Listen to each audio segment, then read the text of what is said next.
Welcome to C.Tube, where ancient Chinese strategy meets modern life. Through timeless tales of power, wisdom, and intrigue, we decode the art of decision-making, self-awareness, and navigating the complexities of career and life. Let history be your greatest teacher. In today's story, we journey back to the twilight of Wu Zetian's reign, where an aging, overlooked official faced a moment that would determine the future of the Tang dynasty. More than just a tale of court intrigue and rebellion, this is a story about loyalty, timing, and the quiet strength it takes to act when no one else will. Let's step into the moment and see what it reveals about the power of purpose, even in the shadows. Part 1. From County Clerk to Chancellor. A fortune foretold. At the age of 63, Zhang Jianzi held only a modest position as a county clerk in Qingcheng. One day, a fortune teller caught sight of him and declared, "Your eyes are deep and your expression upright yet humble. You are destined for greatness." The bystanders scoffed. What could he become? A magistrate? A prefect? The fortune teller smiled and replied, "He will rise far beyond that to the rank of chancellor, the highest position under the emperor." Laughter erupted. A lowly county clerk, already past 60? That's impossible. Soon after, the court initiated a new round of civil examinations. Zhang took part but failed. As he prepared to return home, Empress Wu Zetian reviewed the list of successful candidates and found too few worthy names. She ordered a second review of the failed candidates. An official pointed out that one man's written responses were brilliant, but his handwriting lacked refinement, hence he was rejected. Wu Zetian asked to see the script under lamplight and was impressed. The next day, she summoned Zhang Jianji to the palace for a personal interview. Convinced of his brilliance, she appointed him as the county commandant of Wangwu and later promoted him to chief officer of Jingzhou. Part 2. The long road to power. Talent meets timing. Wu Zetian prized talent and often sought recommendations. In one such discussion with the esteemed Di Renji, she asked, "Who is capable of becoming chancellor? If you seek literary grace, Su Weidao or Li Jiao are fine choices." Di replied, "But if you want true genius, only Zhang Jianzi will do." She promoted Zhang to an administrative role in Luozhou, but when Di Renji pressed further, "I recommended him for chancellor, not for a mere administrator." Wu Zetian elevated Zhang to vice minister of justice. Later, Minister Yao Chong, when asked the same question, echoed the sentiment. "Zhang Jianzi is wise and decisive. Though elderly, your majesty must act swiftly if you are to use his talents." Heeding the advice, Wu Zetian made Zhang Jianzi chancellor. As her health declined, power in the palace shifted to her favorites, Zhang Yizi and Zhang Changzong, who isolated her from other ministers and plotted their rise. Fearing rebellion and chaos, Zhang Jianji secretly approached General Li Duozuo and asked, "Who gave you your current rank and honor?" Li wept as he answered, "The late emperor." Zhang then persuaded him, "The emperor's son is under threat. Will you not repay the empire's grace?"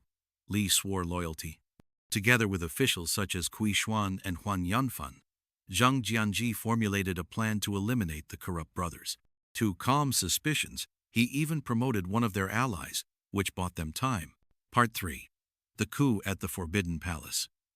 When the day arrived, Zhang Jianzi and his allies led over 500 palace guards to Xuanwu Gate.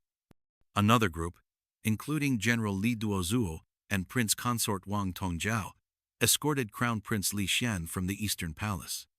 Wang helped the prince mount his horse and led him into the inner palace.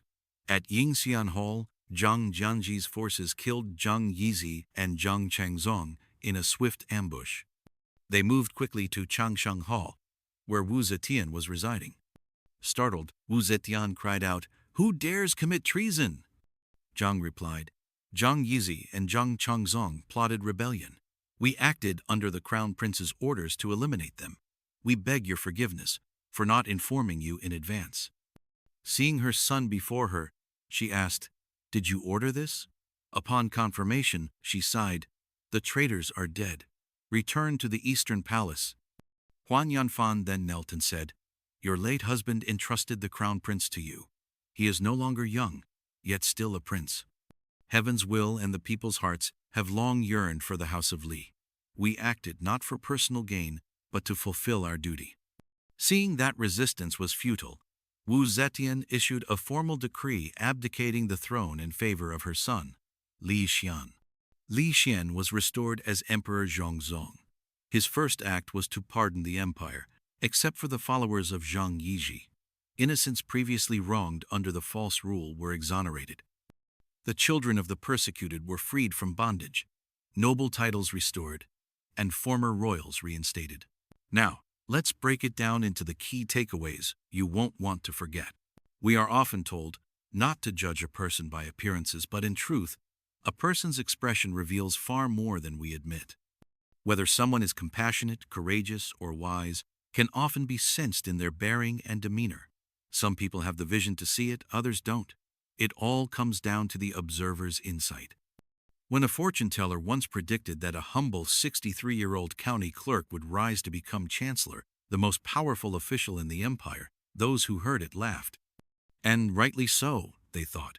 A man not even ranked among the seventh-tier officials, already in the twilight of his life, how could he ever lead the entire bureaucracy? To them, the fortune teller must have been a fraud chasing coin. But here's the paradox. To deceive effectively, a swindler must be believable. Tell a wealthy man he will become richer, and he'll gladly believe. But to tell a beggar he'll soon live in a mansion with horses and carriages who would accept such nonsense, only a fool, or someone so desperate they've lost their senses. We may never know who that fortune teller was, or what method he used. But one thing is clear, he wasn't ordinary. To make such a bold claim required both rare perception and deep confidence.